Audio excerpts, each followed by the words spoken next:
अस्सलाम वालेकुम शानी जट vlog official channel ਦੇ ਵਿੱਚ ਤੁਹਾਨੂੰ ਬਹੁਤ-ਬਹੁਤ ਖੁਸ਼ਾਮਦੀਦ। ਮੇਰੀ ਦੁਆ ਹੈ ਕਿ ਤੁਸੀਂ ਜਿੱਥੇ ਵੀ ਆਬਾਦ ਹੋ ਅੱਲਾਹ ਪਾਕ ਤੁਹਾਨੂੰ ਸਭ ਨੂੰ ਆਪਣੀ ਹਿਫਜ਼ ਅਮਾਨ ਦੇ ਵਿੱਚ ਰੱਖੇ ਆਮੀਨ। ਮੇਰੇ ਉਹ ਦੋਸਤ ਮੇਰੇ ਉਹ ਭਰਾ ਜਿਹੜੇ ਅੱਜ ਪਹਿਲੀ ਵਾਰੀ ਮੇਰੇ ਚੈਨਲ ਦੇ ਵਿੱਚ ਆਏ ਨੇ ਉਹਨਾਂ ਕੋਲੋਂ ਗੁਜ਼ਾਰਿਸ਼ ਹੈ ਕਿ ਮੇਰੇ ਚੈਨਲ ਨੂੰ ਜ਼ਿਆਦਾ ਤੋਂ ਜ਼ਿਆਦਾ ਸਬਸਕ੍ਰਾਈਬ ਕਰੋ, ਲਾਈਕ ਕਰੋ, ਸ਼ੇਅਰ ਕਰੋ ਤੇ ਘੰਟੀ ਦੇ ਨਿਸ਼ਾਨ ਨੂੰ ਦਬਾ ਦਿਓ ਤਾਂ ਕਿ ਮੇਰਾ ਵੀਲੌਗ ਬਰ ਵਕਤ ਤੁਹਾਡੇ ਤੱਕ ਪਹੁੰਚੇ ਤੇ ਮੇਰੇ ਵੀਲੌਗ ਨੂੰ ਆਖਰ ਤੱਕ ਜ਼ਰੂਰ ਦੇਖੋ ਤੇ ਆਪਣੇ ਖਿਆਲਾਂ ਦਾ ਇਜ਼ਹਾਰ ਜ਼ਰੂਰ ਕਰੋ ਲੇਕਿਨ ਤਹਿਜ਼ੀਬ ਦੇ ਦਾਇਰੇ ਨਾਲ। ਜਨਾਬ ਅੱਜ ਸਿਰਫ ਇੱਕ ਹੀ ਸਟੋਰੀ ਕਰਾਂਗੇ ਤੇ ਉਹ ਸਟੋਰੀ ਹੈਗੀ ਹੈ ਪਾਕਿਸਤਾਨ ਕ੍ਰਿਕਟ ਟੀਮ ਦੀ ਬਦਤਰੀਨ ਸ਼ਿਕਸਤ, ਉਹ ਵੀ ਬੰਗਲਾਦੇਸ਼ ਦੇ ਹੱਥੋਂ। ਠੀਕ ਹੈ, ਇਹਦੇ ਉੱਤੇ ਜਨਾਬ ਅਸੀਂ ਜਿਹੜਾ ਨਾ ਗੁਫ਼ਤਗੂ ਕਰਾਂਗੇ ਕਿਉਂਕਿ ਪੂਰਾ ਪਾਕਿਸਤਾਨ ਜਿਹੜੇ ਕ੍ਰਿਕਟ ਨੂੰ ਪਸੰਦ ਕਰਦੇ ਨੇ, ਜਿਹੜੇ ਕ੍ਰਿਕਟ ਦੇ ਲਵਰਸ ਹੈਗੇ ਨੇ ਉਹਨਾਂ ਦਾ ਦਿਲ ਜਿਹੜਾ ਨਾ ਤੋੜਿਆ ਜਾ ਰਿਹਾ ਅਤੇ ਜਿਹੜੀ ਸਾਡੀ ਕ੍ਰਿਕਟ ਟੀਮ ਹੈਗੀ ਹੈ, ਸਾਡੇ ਜਿਹੜੇ ਖਿਡਾਰੀ ਹੈਗੇ ਨੇ ਉਹ ਆਪਣੀ ਜ਼ਾਤੀ ਮਫਾਦ ਨੂੰ ਆਪਣੇ ਮੁਲਕ ਦੇ ਮਫਾਦ ਦੇ ਉੱਤੇ ਤਰਜੀਹ ਦਿੰਦੇ ਪਏ ਨੇ ਅਤੇ ਲਿਹਾਜ਼ਾ ਇਹਨਾਂ ਦੇ ਉੱਤੇ ਗੱਲ ਕਰਨਾ ਬਹੁਤ ਜ਼ਰੂਰੀ ਹੈ। ਮੈਨੂੰ ਬਹੁਤ ਮੈਸੇਜਿਸ ਆਏ ਨੇ, ਬੜੇ ਲੋਕਾਂ ਨੇ ਮੈਨੂੰ ਕਿਹਾ ਕਿ ਜਨਾਬ ਇਹਨਾਂ ਦੀ ਵੀ ਜਿਹੜਾ ਨਾ ਜ਼ਰਾ ਥੋੜ੍ਹੀ ਜਿਹੀ ਇਹਨਾਂ ਦੇ ਉੱਤੇ ਵੀ ਜ਼ਰਾ ਰੋਸ਼ਨੀ ਪਾਓ ਕਿ ਇਹ ਟੀਮ ਸਾਡੀ ਕਿੱਥੇ ਜਾ ਰਹੀ ਹੈ। ਜਨਾਬੇ ਆਲੀ 2018 ਇਹ ਸਾਲ ਕਦੀ ਵੀ ਨਾ ਭੁੱਲਣਾ, ਪਾਕਿਸਤਾਨ ਦੀ ਤਾਰੀਖ ਦਾ ਬਦਤਰੀਨ ਸਾਲ ਹੈਗਾ 2018। ਨਾ ਸਿਰਫ ਸਿਆਸਤ ਦੇ ਹਵਾਲੇ ਨਾਲ ਬਲਕਿ ਸਪੋਰਟਸ ਦੇ ਹਵਾਲੇ ਨਾਲ ਵੀ ਪਾਕਿਸਤਾਨ ਦਾ ਬਦਤਰੀਨ ਸਾਲ ਹੈਗਾ ਜੀ। 2018 ਦੇ ਵਿੱਚ ਜਿਸ ਤਰ੍ਹਾਂ ਇਮਰਾਨ ਅਹਿਮਦ ਖਾਨ ਨਿਆਜ਼ੀ ਸਾਹਿਬ ਦੀ ਹਕੂਮਤ ਨੂੰ ਲਿਆਂਦਾ ਗਿਆ RTS ਬਿਠਾ ਕੇ ਅਤੇ ਪਾਕਿਸਤਾਨ ਮੁਸਲਿਮ ਲੀਗ ਨੂਨ ਦੀਆਂ ਜਿੱਤੀਆਂ ਹੋਈਆਂ ਸੀਟਾਂ ਉਹ ਇਹਨਾਂ ਦੀ ਝੋਲੀ 'ਚ ਪਾ ਦਿੱਤੀਆਂ ਅਤੇ ਫਿਰ ਦੂਸਰੇ ਇਤਿਹਾਦੀ ਵੀ ਫਿਰ ਉਹ ਜਹਾਂਗੀਰ ਤਰੀਨ ਦਾ ਜਹਾਜ਼ ਉਹ ਭਰ ਕੇ ਆਉਂਦਾ ਗਿਆ MP MNA ਦੇ ਨਾਲ ਅਤੇ ਉਹਨਾਂ ਨੇ ਸ਼ਮੂਲੀਅਤ ਤਿਆਰ ਕੀਤੀ PTI ਦੇ ਵਿੱਚ ਅਤੇ ਫਿਰ ਕਿੱਥੇ ਜਾ ਕੇ ਇਹਨਾਂ ਦੀ ਹਕੂਮਤ ਬਣੀ। ਨਾ ਸਿਰਫ ਇਹਨਾਂ ਦੀ ਉਹ ਜਾਲੀ ਹਕੂਮਤ ਬਣੀ, ਫਾਰਮ 47 ਵਾਲੀ ਹਕੂਮਤ ਬਣੀ। ਠੀਕ ਹੈ ਨਾ, ਫਾਰਮ 47 ਵਾਲੀ ਹਕੂਮਤ ਬਣੀ 2018 ਵਿੱਚ, ਬਲਕਿ ਇਹਨਾਂ ਨੇ ਪਾਕਿਸਤਾਨ ਦਾ ਕਬਾੜਾ ਵੀ ਕਰ ਦਿੱਤਾ। ਠੀਕ ਹੈ, ਬਹਰਹਾਲ ਮੇਰਾ ਟੌਪਿਕ ਸਿਆਸਤ ਨਹੀਂ ਹੈਗਾ, ਮੇਰਾ ਟੌਪਿਕ ਹੈਗਾ ਕ੍ਰਿਕਟ। ਜਨਾਬ ਜਿਉਂ ਹੀ ਇਮਰਾਨ ਅਹਿਮਦ ਖਾਨ ਨਿਆਜ਼ੀ ਸਾਹਿਬ ਪ੍ਰਾਈਮ ਮਿਨਿਸਟਰ ਬਣੇ, ਤੁਹਾਨੂੰ ਪਤਾ ਹੈ ਜਦੋਂ ਜਿਹੜਾ ਪ੍ਰਾਈਮ ਮਿਨਿਸਟਰ ਹੁੰਦਾ ਹੈ ਉਹ ਸਦਰ ਵੀ ਹੁੰਦਾ ਹੈ ਕ੍ਰਿਕਟ ਦਾ। ਠੀਕ ਹੈ, ਕ੍ਰਿਕਟ ਬੋਰਡ ਦੇ ਸਾਰੇ ਇਖਤਿਆਰਾਤ ਉਹ ਦੇਖਦਾ। ਇਮਰਾਨ ਅਹਿਮਦ ਖਾਨ ਨਿਆਜ਼ੀ ਨੇ ਜਨਾਬ ਆਪਣਾ ਇੱਕ ਸਟੇਟਮੈਂਟ ਦਿੱਤਾ, ਫੈਸਲਾ ਕੀਤਾ ਕਿ ਉਹ ਜਿਹੜੀ ਹੁੰਦੀ ਸੀ ਨਾ ਡੋਮੈਸਟਿਕ ਕ੍ਰਿਕਟ ਹੁੰਦੀ ਸੀ, ਡਿਪਾਰਟਮੈਂਟਲ ਕ੍ਰਿਕਟ ਹੁੰਦੀ ਸੀ, ਉਹਨੂੰ ਇਹਨਾਂ ਨੇ ਖ਼ਤਮ ਕਰ ਦਿੱਤਾ। ਡਿਪਾਰਟਮੈਂਟਲ ਕ੍ਰਿਕਟ ਨੂੰ ਇਮਰਾਨ ਅਹਿਮਦ ਖਾਨ ਨਿਆਜ਼ੀ ਸਾਹਿਬ ਨੇ ਖ਼ਤਮ ਕਰ ਦਿੱਤਾ ਅਤੇ ਉਹ ਜਿੰਨੇ ਵੀ ਪਲੇਅਰਸ ਹੈਗੇ ਸਨ ਉਹ ਸਾਰੇ ਬੇਰੁਜ਼ਗਾਰ ਹੋ ਗਏ, ਕ੍ਰਿਕਟ ਖ਼ਤਮ ਹੋ ਗਈ। ਜਵੇਦ ਮੀਆਂ ਦਾ ਉਹਨਾਂ ਦਾ ਜਿਹੜਾ ਪ੍ਰੋਟੈਸਟ ਹੈਗਾ ਉਹ ਰਿਕਾਰਡ ਦਾ ਹਿੱਸਾ ਹੈ। ਜ਼ਹੀਰ ਅਬਾਦ ਸਾਹਿਬ, ਮਾਜਿਦ ਖਾਨ ਸਾਹਿਬ ਅਤੇ ਹੋਰ ਸਰਫਰਾਜ਼ ਅਹਿਮਦ ਸਾਹਿਬ ਜਿੰਨੇ ਵੀ ਕ੍ਰਿਕਟਰ ਹੈਗੇ ਨੇ ਸੀਨੀਅਰ, ਉਹਨਾਂ ਨੇ ਜਨਾਬ ਇਸ ਫੈਸਲੇ ਦੀ ਜਿਹੜਾ ਸੀ ਨਾ ਸਖਤੀ ਦੇ ਨਾਲ ਮੁਜ਼ੰਮਤ ਕੀਤੀ ਕਿ ਇਹ ਡਿਪਾਰਟਮੈਂਟਲ ਕ੍ਰਿਕਟ ਬੰਦ ਨਹੀਂ ਹੋਣੀ ਚਾਹੀਦੀ, ਇੱਥੋਂ ਹੀ ਤਾਂ ਪਲੇਅਰ ਨਿਕਲਦੇ ਨੇ। ਯਕੀਨ ਮੰਨੋ ਜਦੋਂ ਇਹ ਬੰਦ ਹੋਇਆ ਤੇ ਸਾਰੇ ਕ੍ਰਿਕਟਰ ਜਿਹੜੇ ਸਨ ਉਹਨਾਂ ਨੇ ਕ੍ਰਿਕਟ ਖੇਡਣੀ ਛੱਡ ਦਿੱਤੀ। ਕੋਈ ਰੇਹੜੀ ਲਾ ਕੇ ਬਹਿ ਗਿਆ, ਕੋਈ ਸਟੋਰਾਂ ਦੇ ਕੰਮ 'ਚ ਲੱਗ ਗਿਆ, ਕੋਈ ਕਿੱਥੇ ਲੱਗ ਗਿਆ, ਕੋਈ ਕਿੱਥੇ ਲੱਗ ਗਿਆ, ਕੋਈ ਕਿੱਥੇ ਲੱਗ ਗਿਆ। ਠੀਕ ਹੈ, ਫਿਰ ਉਸ ਤੋਂ ਵੱਡਾ ਜ਼ੁਲਮ ਕੀ ਕੀਤਾ ਇਹਨਾਂ ਨੇ, ਅਹਿਸਾਨ ਮਾਨੀ ਜਿਹੜਾ ਇਹਨਾਂ ਦਾ ਯਾਰ ਹੈਗਾ ਸੀ ਉਹਨੂੰ ਇਹਨਾਂ ਨੇ ਕ੍ਰਿਕਟ ਬੋਰਡ ਦਾ ਚੇਅਰਮੈਨ ਬਣਾ ਦਿੱਤਾ। ਅਹਿਸਾਨ ਮਾਨੀ ਨੂੰ, ਜਿਹਨੂੰ ਕ੍ਰਿਕਟ ਦੀ ਅਲੀਬੇ ਦਾ ਵੀ ਨਹੀਂ ਪਤਾ, ਸੀ ਅਤੇ ਉਹਨੂੰ ਅਹਿਸਾਨ ਮਾਨੀ ਨੂੰ ਇਮਰਾਨ ਅਹਿਮਦ ਖਾਨ ਨਿਆਜ਼ੀ ਨੇ ਕ੍ਰਿਕਟ ਬੋਰਡ ਦਾ ਚੇਅਰਮੈਨ ਬਣਾ ਦਿੱਤਾ। ਅਤੇ ਜਨਾਬੇ ਆਲੀ ਜਦੋਂ ਉਹ ਚੇਅਰਮੈਨ ਬਣਿਆ ਅਤੇ ਉਹਨੇ ਚੇਅਰਮੈਨ ਬਣ ਕੇ ਜੋ ਧੱਜੀਆਂ ਉਡਾਈਆਂ ਨੇ ਕ੍ਰਿਕਟ ਦੀਆਂ, ਤੁਸੀਂ ਦੇਖੋ ਕਿ 2017 ਦੇ ਵਿੱਚ ਅਸੀਂ ਚੈਂਪੀਅਨਸ ਟਰੋਫੀ ਜਿੱਤ ਰਹੇ ਹਾਂ। ਠੀਕ ਹੈ, ਸਰਫਰਾਜ਼ ਅਹਿਮਦ ਉਹਦੀ ਕਪਤਾਨੀ ਦੇ ਵਿੱਚ ਅਸੀਂ ਟਰੋਫੀ ਜਿੱਤ ਰਹੇ ਹਾਂ।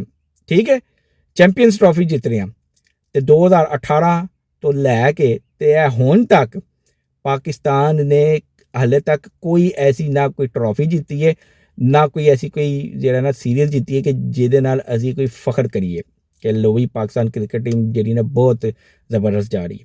ਸਮਝ ਆ ਰਹੀ ਹੈ। ਅਤੇ ਅਹਿਸਾਨ ਮਾਨੀ ਨੇ ਜਿਹੜੀ ਰਹੀ ਸਹੀ ਕਸਰ ਸੀ ਉਹ ਕੱਢ ਦਿੱਤੀ ਅਤੇ ਜਦੋਂ ਅਹਿਸਾਨ ਮਾਨੀ ਮੁਕੰਮਲ ਨਾਕਾਮ ਹੋ ਗਿਆ ਫਿਰ ਉਹਨੂੰ ਹਟਾ ਕੇ ਤੇ ਇਮਰਾਨ ਖਾਨ ਨੇ ਰਮੀਜ਼ ਰਾਜਾ ਨੂੰ ਬਣਾ ਦਿੱਤਾ ਚੇਅਰਮੈਨ ਕ੍ਰਿਕਟ ਬੋਰਡ ਦਾ। ਉਹਨਾਂ ਭਾਈਆਂ ਨੇ ਵੀ ਆ ਕੇ ਜਿਹੜਾ ਸੀ ਨਾ, ਜੋ ਉਹਨਾਂ ਨੇ ਵੀ ਕੰਮ ਕੀਤਾ ਉਹ ਵੀ ਤੁਹਾਡੇ ਸਾਹਮਣੇ ਹੈਗਾ ਕਿ ਨਾ ਤੇ ਮੁਲਕ ਸੰਭਲ ਪਾ ਰਿਹਾ ਤੇ ਨਾ ਹੀ ਕ੍ਰਿਕਟ ਦੀ ਜਿਹੜੀ ਟੀਮ ਹੈ ਉਹ ਜਿਹੜੀ ਨਾ ਆਪਣੇ ਪੈਰਾਂ ਤੇ ਖਲੋ ਪਾ ਰਹੀ ਹੈ ਤੇ ਜਿਹੜੇ ਸਹੀ ਨਤੀਜੇ ਦੇਣੇ ਚਾਹੀਦੇ ਨੇ ਉਹ ਦੇ ਨਹੀਂ ਪਾ ਰਹੀ।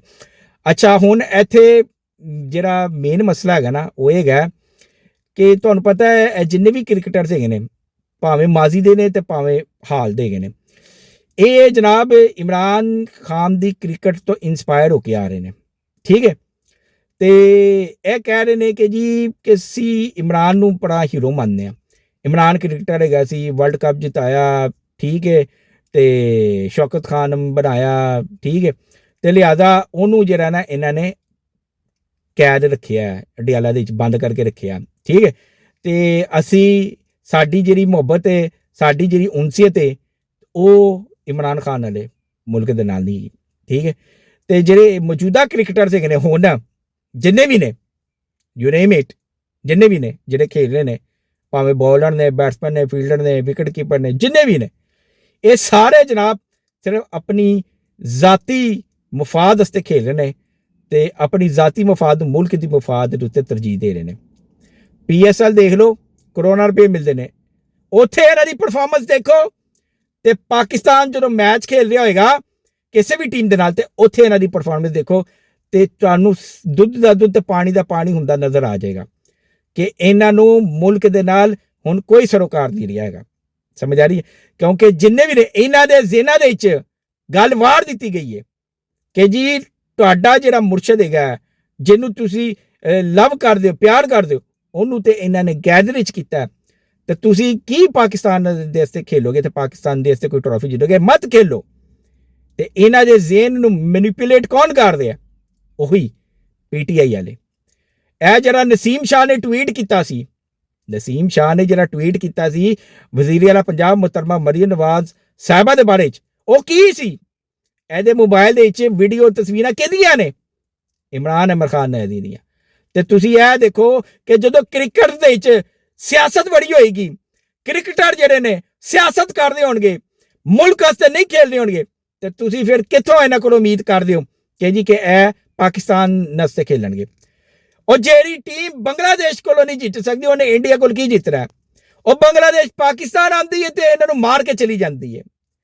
ਪਾਕਿਸਤਾਨ ਬੰਗਲਾਦੇਸ਼ ਜਾਂਦਾ ਤੇ ਬੰਗਲਾਦੇਸ਼ ਉੱਥੇ ਉਹਨਾਂ ਨੂੰ ਜਿਹੜਾ ਨਾ ਵਾਈਟ ਵਾਸ਼ ਕਰ ਦਿੰਦਾ, ਭਾਵੇਂ ਵਨਡੇ ਹੋਏ, ਭਾਵੇਂ T20 ਹੋਏ ਤੇ ਭਾਵੇਂ ਟੈਸਟ ਹੋਏ। ਅੱਜ ਬੰਗਲਾਦੇਸ਼ ਦੀ ਟੀਮ ਜਿਹੜੀ ਹੈ ਨਾ, ਉਹ ਜਿਹੜੀ ਨਾ ਮਜ਼ਬੂਤ ਟੀਮ ਬਣ ਕੇ ਉਭਰੀ ਹੋਈ ਹੈ ਤੇ ਪਾਕਿਸਤਾਨ ਦੀ ਟੀਮ ਜਿਹੜੀ ਨਾ ਉਹ ਲੱਲੂ ਪੰਜੂ ਟੀਮ ਬਣ ਗਈ ਹੋਈ ਹੈ। ਤੇ ਇਹਦੇ ਜ਼ਿੰਮੇਦਾਰ ਇਹ ਖਿਡਾਰੀ ਨੇ ਜਿਹੜੇ ਜਾਣ ਬੂਝ ਕੇ ਹਾਰਦੇ ਨੇ, ਜਾਣ ਬੂਝ ਕੇ।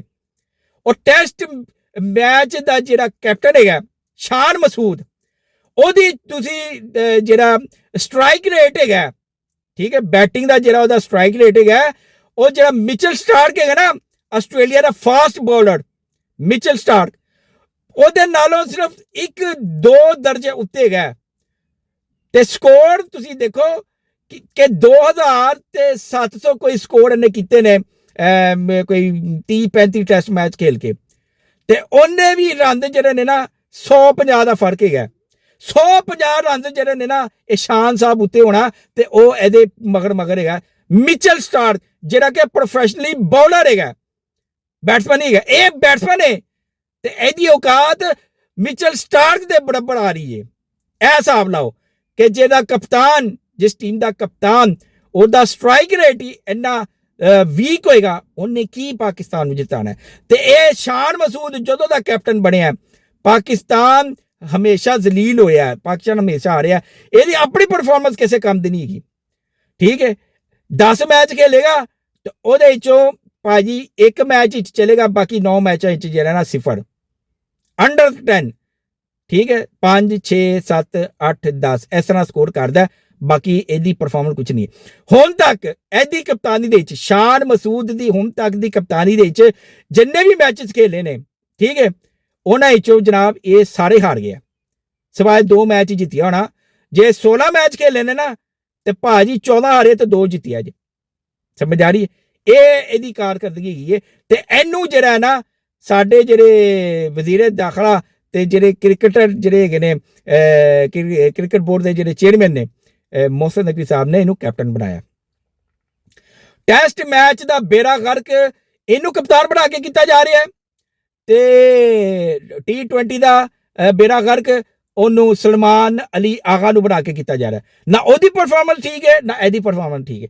ਇਹ ਦੋਵੇਂ ਜਿਹੜੇ ਨੇ ਮੰਨ ਲਓ ਮੇਰੇ ਕੋਲੋਂ ਬੜੇ ਵੱਡੇ ਪਰਚੀ ਨੇ, ਬੜੇ ਵੱਡੇ ਸਿਫਾਰਸ਼ੀ ਹੈਗੇ ਨੇ, ਠੀਕ ਹੈ। ਇਹਨਾਂ ਦੇ ਵਿੱਚ ਗੈਰਤ ਉਂਝ ਵੀ ਨਹੀਂ ਆ ਰਹੀ ਕਿ ਅਸੀਂ ਅਸਤੀਫਾ ਦੇ ਕੇ ਸਾਈਡ ਤੇ ਹੋਈਏ ਤੇ ਜਿਹੜੇ ਮੋਹਸਿਨ ਨਕਵੀ ਸਾਹਿਬ ਨੇ ਉਹ ਸਿਰਫ ਇੱਕ ਐਲਾਨ ਕਰ ਚੰਦੇ ਨੇ ਕਿ ਜੀ ਸਰਜਰੀ ਕਰਾਂਗੇ ਲੇਕਿਨ ਕੱਢਦੇ ਕੁੜਦੇ ਕੁਝ ਨਹੀਂ ਪਏ ਤੇ ਬਸ ਉਹੀ ਪਾਕਿਸਤਾਨ ਨੂੰ ਜਿਹੜਾ ਨਾ ਇਹਨਾਂ ਦੇ ਹਵਾਲੇ ਕੀਤਾ ਕਿ ਜੀ ਤੁਸੀਂ ਮਜ਼ਾਕ ਬਣਾ ਦਿਓ ਪੂਰੀ ਦੁਨੀਆ ਦੇ ਵਿੱਚ। ਉਹ ਇੰਡੀਆ ਕੋਲੋਂ ਇਹ 10 ਵਾਰੀ ਵੀ ਜਿੱਤ ਕੇ ਜੰਮ ਕੇ ਆ ਜਾਣ ਨਾ, ਨਹੀਂ ਜਿੱਤ ਸਕਦੇ। ਉਹ ਭਾਵੇਂ ਟੈਸਟ ਹੋਏ, ਵਨਡੇ ਜਾਂ T20 ਹੋਏ। ਇੰਡੀਆ ਦੇ ਨਾਲ ਜਦੋਂ ਖੇਲੇ ਇਹਨਾਂ ਦੀਆਂ ਲੱਤਾਂ ਕੰਬਣੀਆਂ ਸ਼ੁਰੂ ਹੋ ਜਾਂਦੀਆਂ ਨੇ। ਇਸ ਟਾਈਮ ਇੰਡੀਆ ਦੀ ਟੀਮ ਬੜੀ ਹੈਵੀ ਟੀਮ ਹੋ ਗਈ ਹੈ, ਬੜੀ ਜ਼ਬਰਦਸਤ ਟੀਮ ਹੋ ਗਈ ਹੈ ਤੇ ਬੰਗਲਾਦੇਸ਼ ਦੀ ਟੀਮ ਕੋਲੋਂ ਹਾਰਨਾ ਇਹ ਸਾਬਤ ਕਰਦਾ ਕਿ ਇਸ ਟਾਈਮ ਪਾਕਿਸਤਾਨ ਦੀ ਟੀਮ ਜਿਹੜੀ ਹੈ ਨਾ ਉਹ ਦੁਨੀਆ ਦੀ ਨਿਕੰਮੀ ਤਰੀਨ ਟੀਮ ਹੈਗੀ ਹੈ। ਸਮਝ ਆ ਰਹੀ ਹੈ? ਮੈਨੂੰ ਬੰਗਲਾਦੇਸ਼ ਕੋਲ ਹਾਰਨ ਦਾ ਦੁੱਖ ਨਹੀਂ, ਉਹ ਵੀ ਆਪਣੇ ਭਰਾ ਨੇ, ਲੇਕਿਨ ਨੌਬਤ ਇੱਥੋਂ ਤੱਕ ਆ ਗਈ ਹੈ ਕਿ ਤੁਸੀਂ ਬੰਗਲਾਦੇਸ਼ ਕੋਲੋਂ ਨਹੀਂ ਜਿੱਤ ਰਹੇ ਤੇ ਇਹਨਾਂ ਨੇ ਦੂਸਰੀਆਂ ਟੀਮਾਂ ਕੋਲੋਂ ਕੀ ਜਿੱਤਣਾ ਹੈ। ਸਮਝ ਆ ਰਹੀ ਹੈ? ਨਾ ਇਹਨਾਂ ਕੋਲ ਬਾਉਲਿੰਗ ਹੁੰਦੀ ਹੈ, ਨਾ ਇਹਨਾਂ ਕੋਲ ਬੈਟਿੰਗ ਹੁੰਦੀ, ਨਾ ਇਹਨਾਂ ਕੋਲ ਫੀਲਡਿੰਗ ਹੁੰਦੀ ਹੈ। ਬੰਗਲਾਦੇਸ਼ ਨੇ ਦੋਵੇਂ ਟੈਸਟਾਂ ਦੇ ਵਿੱਚ ਬੈਟਿੰਗ, ਬਾਉਲਿੰਗ ਤੇ ਫੀਲਡਿੰਗ ਦੇ ਵਿੱਚ ਆਊਟ ਕਲਾਸ ਕਰ ਦਿੱਤਾ ਹੈ ਇਹਨਾਂ ਨੂੰ। ਸਮਝ ਆ ਰਹੀ ਹੈ? ਇਹਨਾਂ ਕੋਲੋਂ ਸਕੋਰ ਨਹੀਂ ਹੋ ਰਹੇ, ਉਹ 3-3 400 ਸਕੋਰ ਕਰੀ ਜਾ ਰਹੇ ਨੇ। ਇਹ ਸਾਲੇ 150 200 ਦੇ ਵਿੱਚ ਆਊਟ ਹੋ ਜਾਂਦੇ ਨੇ ਤੇ ਇਹ ਘਟਾ ਇਹਨਾਂ ਨੇ ਜਿੱਤਣਾ ਮੈਚ। ਭਾਜੀ ਮੰਨ ਲਓ ਮੇਰੀ ਗੱਲ, ਮੋਹਸਿਨ ਨਕਵੀ ਸਾਹਿਬ ਮੇਰੀ ਤੁਸੀਂ ਗੱਲ ਮੰਨ ਲਓ। ਇਹ ਪੂਰੀ ਟੀਮ, ਇਹਨਾਂ ਦੇ WhatsApp ਨੰਬਰ ਚੈੱਕ ਕਰੋ, ਤੁਹਾਨੂੰ ਸਭ ਪਤਾ ਚੱਲ ਜਾਏਗਾ ਕਿ ਇਹ ਕਿਹਦੇ ਵਾਸਤੇ ਖੇਲ ਰਹੇ ਨੇ ਤੇ ਕਿਹਦੇ ਪੈਗਾਮ ਜਿਹੜੇ ਨੇ ਨਾ ਉਹਦੇ ਉੱਤੇ ਅਮਲ ਕਰਦੇ ਨੇ। ਸਮਝ ਆ ਰਹੀ ਹੈ? ਕਿਉਂਕਿ ਮੈਂ ਤੁਹਾਨੂੰ ਬਿਲਕੁਲ ਜਿਹੜਾ ਨਾ ਕਹਿ ਸਕਣਾ ਕਿ ਜੀ ਕਿ ਇਹ ਹਦਾਇਤ ਲੈ ਰਹੇ ਨੇ ਇੰਤਸ਼ਾਰੀਆਂ ਕੋਲੋਂ, ਉਹ PTI ਦੇ ਜਿਹੜੇ ਯੂਟਿਊਬਰਸ ਨੇ ਤੇ PTI ਦੇ ਜਿਹੜੇ ਹੈਗੇ ਨੇ ਕਰਤਾ ਧਰਤਾ, ਉਹਨਾਂ ਕੋਲੋਂ ਹਦਾਇਤ ਲੈ ਰਹੇ ਨੇ ਕਿ ਜੀ ਤੁਸੀਂ ਪੈਸੇ ਤੁਹਾਨੂੰ ਜਿੰਨੇ ਚਾਹੀਦੇ ਨੇ ਸਾਡੇ ਕੋਲੋਂ ਲਵੋ, ਪਰ ਪਾਕਿਸਤਾਨ ਨੂੰ ਤੁਸੀਂ ਕੋਈ ਵੀ ਮੈਚ ਜਿਤਵਾ ਕੇ ਨਹੀਂ ਦੇਣਾ, ਕੋਈ ਸੀਰੀਜ਼ ਜਿਤਵਾ ਕੇ ਨਹੀਂ, ਕੋਈ ਕੱਪ ਜਿਤਵਾ ਕੇ ਦੇਣਾ। ਮੰਨ ਲਓ ਮੇਰੀ ਗੱਲ। ਤੇ ਮੈਂ ਮੋਹਸਿਨ ਨਕਵੀ ਸਾਹਿਬ ਤੁਹਾਨੂੰ ਵੀ ਇਹੀ ਮਸ਼ਵਰਾ ਦਿਆਂਗਾ ਕਿ ਤੁਸੀਂ ਵਜ਼ੀਰ ਦਾਖਲਾ ਦਾ ਅਹੁਦਾ ਰੱਖੋ ਤੇ ਇਹ ਕ੍ਰਿਕਟ ਵਾਲਾ ਅਹੁਦਾ ਛੱਡ ਦਿਓ, ਕਿਉਂਕਿ ਇਹ ਫੁੱਲ ਟਾਈਮ ਅਹੁਦਾ ਹੈਗਾ ਤੇ ਫੁੱਲ ਟਾਈਮ ਕੰਮ ਕਰਨ ਵਾਲਾ ਹੈਗਾ। ਤੇ ਕਿਸੇ ਹੋਰ ਨੂੰ ਜਿਹੜਾ ਬੰਦਾ ਹੈਗਾ, ਜਿਹੜਾ ਕੰਪੀਟੈਂਟ ਹੈਗਾ, ਜਿਹੜਾ ਕ੍ਰਿਕਟ ਨੂੰ ਸਮਝਦਾ, ਉਹਨੂੰ ਲੈ ਕੇ ਆਓ। ਨਜਮ ਸੇਠੀ ਨੇ ਕ੍ਰਿਕਟ ਨੂੰ ਬਹੁਤ ਜ਼ਿਆਦਾ ਪ੍ਰਮੋਟ ਕੀਤਾ, ਕ੍ਰਿਕਟ ਨੂੰ ਬਹਾਲ ਕੀਤਾ ਪਾਕਿਸਤਾਨ ਦੇ ਵਿੱਚ। ਇਹਦਾ ਕ੍ਰੈਡਿਟ ਨਜਮ ਸੇਠੀ ਨੂੰ ਜਾਂਦਾ। PSL ਸ਼ੁਰੂ ਕਰਾਇਆ ਦਾ ਕ੍ਰੈਡਿਟ ਨਜਮ ਸੇਠੀ ਨੂੰ ਜਾਂਦਾ। ਉਹਦੇ ਦੌਰ ਦੇ ਵਿੱਚ ਕ੍ਰਿਕਟ ਮਜ਼ਬੂਤ ਸੀ, ਪਾਕਿਸਤਾਨ ਚੈਂਪੀਅਨ ਸੀ ਟੈਸਟ ਮੈਚਿਸ ਦਾ, ਉਹਦੇ ਕੋਲ ਚੈਂਪੀਅਨ ਦੀ ਚਾਬੀ ਆ ਗਈ ਸੀ, ਕੱਪ ਆ ਗਿਆ ਸੀ, ਠੀਕ ਹੈ ਨਾ, ਬਾਦਸ਼ਾਹ ਬਣ ਗਿਆ ਸੀ ਨਜਮ ਸੇਠੀ ਦੇ ਦੌਰ ਦੇ ਵਿੱਚ। ਤੇ ਤੁਹਾਡੇ ਕੋਲ ਨਹੀਂ ਸੰਭਲ ਰਹੀ ਏ ਮੋਹਸਿਨ ਨਕਵੀ ਸਾਹਿਬ, ਤੁਸੀਂ ਨਹੀਂ ਸਮਝ ਪਾ ਰਹੇ ਹੋ, ਤੁਹਾਨੂੰ ਖੁਦਾ ਦਾ ਵਾਸਤਾ ਛੱਡ ਦਿਓ। ਇੱਕ ਅਹੁਦਾ ਫੜੋ, ਵਜ਼ਾਰਤ ਦਾਖਲਾ, ਤੁਹਾਡੇ ਉੱਤੇ ਬਹੁਤ ਜ਼ਿੰਮੇਵਾਰੀਆਂ ਨੇ। ਇਹ ਜਿਹੜੀ ਈਰਾਨ ਤੇ ਅਮਰੀਕਾ ਦੀ ਜੰਗ ਲੱਗੀ ਹੈ, ਉਧਰ ਤਵੱਜੋ ਦਿਓ ਤੇ ਕ੍ਰਿਕਟ ਨੂੰ ਹਵਾਲੇ ਕਰ ਦਿਓ, ਜਾਂ ਤੇ ਨਜਮ ਸੇਠੀ ਦੇ ਤੇ ਜਾਂ ਜਿਹੜਾ ਨਾ ਉਹ ਆਪੇ ਹੀ ਡਿਸਾਈਡ ਕਰ ਲੈਣਗੇ ਕਿ ਕਿਹੜਾ ਬੰਦਾ, ਕੋਈ ਐਸਾ ਬੰਦਾ ਹੈ ਜਿਹੜਾ ਕਿ ਪਾਕਿਸਤਾਨ ਨਾਲ ਮੁਹੱਬਤ ਕਰਨ ਵਾਲਾ, ਸ਼ਖਸੀਅਤ ਪਰਸਤੀ ਕਰਨ ਵਾਲਾ ਨਾ ਹੋਏ, ਪਾਕਿਸਤਾਨ ਨਾਲ ਮੁਹੱਬਤ ਕਰਨ ਵਾਲਾ ਹੋਏ, ਤੇ ਉਹ ਬੰਦੇ ਨੂੰ ਜਿਹੜਾ ਨਾ ਉੱਤੇ ਲੈ ਕੇ ਆਓ, ਤੁਹਾਨੂੰ ਖੁਦਾ ਦਾ ਵਾਸਤਾ। ਤੇ ਇਹ ਦਿਲ ਦੁਖਦੇ ਪਏ ਨੇ ਪੂਰੀ ਕੌਮ ਦੇ। ਅਸੀਂ ਕ੍ਰਿਕਟਰ ਲਵਰ ਹੈਗੇ ਆ, ਠੀਕ ਹੈ, ਸਾਡੇ ਬਲੱਡ ਦੇ ਵਿੱਚ ਜਿਹੜਾ ਨਾ ਕ੍ਰਿਕਟ ਦੌੜਦੀ ਹੈ, ਲੇਕਿਨ ਜੋ ਅੱਜ ਹਾਲ ਹੋ ਰਿਹਾ ਨਾ ਕ੍ਰਿਕਟ ਦਾ, ਯਕੀਨ ਮੰਨੋ ਕਿ ਜਿਹੜਾ ਸਾਡਾ ਦਿਲ ਹੈ ਉਹ ਖੂਨ ਦੇ ਆਂਸੂ ਹੁੰਦਾ ਪਿਆ ਜੇ। ਲੇਕਿਨ ਤੁਸੀਂ ਅਹਿਸਾਸ ਕਰ ਲਓ ਤੇ ਤੁਹਾਡੀ ਬੜੀ ਮਿਹਰਬਾਨੀ ਹੈ, ਤੁਹਾਨੂੰ ਅੱਲਾ ਖੁਸ਼ ਰੱਖੇ ਤੇ ਇਹ ਕੰਮ ਕਰ ਲਓ। ਜਾਂ ਤੇ ਟੀਮ ਦੇ ਵਿੱਚ ਜਿਹੜਾ ਨਾ ਕੋਈ ਸਰਜਰੀ ਕਰੋ, ਆਪਰੇਸ਼ਨ ਕਰੋ, ਸਟਿੰਕ ਆਪਰੇਸ਼ਨ ਕਰੋ ਤੇ ਫੜ ਕੇ ਲਿਆਓ ਉਹਨਾਂ ਪਲੇਅਰਸ ਨੂੰ ਸਾਹਮਣੇ, ਉਹਨਾਂ ਦੇ ਮੋਬਾਈਲਾਂ 'ਚ ਚੈੱਕ ਕਰੋ ਤੇ ਦੱਸੋਗੇ ਇਹ ਵੇ ਜੀ ਜਿਹੜਾ ਕਿ ਪਾਕਿਸਤਾਨ ਦੇ ਨਾਲ ਗੱਦਾਰੀ ਕਰਦੇ ਆ, ਆਪਣੀ ਜੇਬਾਂ ਭਰਦੇ ਆ, ਲੇਕਿਨ ਪਾਕਿਸਤਾਨ ਨਾਲ ਗੱਦਾਰੀ ਕਰੇ, ਪਾਕਿਸਤਾਨ ਨੂੰ ਬਦਨਾਮ ਕਰਦੇ ਆ। ਮੇਰੇ ਕੋਲ ਜੋ ਹੈ ਸੀ ਗੱਲ ਕਰਨ ਮੈਂ ਕਰ ਦਿੱਤੀ ਜੇ, ਬਾਕੀ ਹੁਣ ਦੇਖੋ ਅੱਗੇ ਕਿ ਇਹਦਾ ਅਸਰ ਹੁੰਦਾ ਕਿ ਨਹੀਂ ਹੁੰਦਾ। ਮੈਂ ਆਪਣਾ ਫਰਜ਼ ਅਦਾ ਕਰ ਦਿੱਤਾ। ਮੈਨੂੰ ਜਿਹੜੇ ਲੋਕਾਂ ਨੇ ਮੈਨੂੰ ਕਿਹਾ ਸੀ ਕਿ ਜੀ ਕ੍ਰਿਕਟ ਦੇ ਉੱਤੇ ਗੱਲ ਕਰੋ, ਤੇ ਮੈਂ ਜਨਾਬ ਆਪਣਾ ਫਰਜ਼ ਅਦਾ ਕਰ ਦਿੱਤਾ। ਬਾਕੀ ਹੁਣ ਦੇਖੋ ਜੇ ਤੇ ਮੋਹਸਿਨ ਨਕवी ਸਾਹਿਬ ਤੱਕ ਮੇਰੀ ਵੀਡੀਓ ਪਹੁੰਚਦੀ ਹੈ ਤੇ ਜੇ ਤੇ ਉਹ ਸੀਰੀਅਸਲੀ ਲੈਂਦੇ ਨੇ ਇਸ ਨੂੰ ਤੇ ਫਿਰ ਕ੍ਰਿਕਟ ਦੇ ਵਿੱਚ ਕੁਝ ਤੁਹਾਨੂੰ ਹੁੰਦਾ ਹੈ ਨਜ਼ਰ ਆਏਗਾ, ਵਰਨਾ ਫਿਰ ਜੋ ਜਿਸ ਤਰ੍ਹਾਂ ਚੱਲ ਤੇ ਫਿਰ ਚੱਲਣ ਦਿਓ।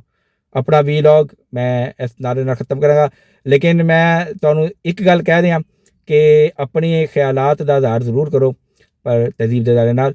ਪਾਕਿਸਤਾਨ ਹਮੇਸ਼ਾ ਜ਼ਿੰਦਾਬਾਦ।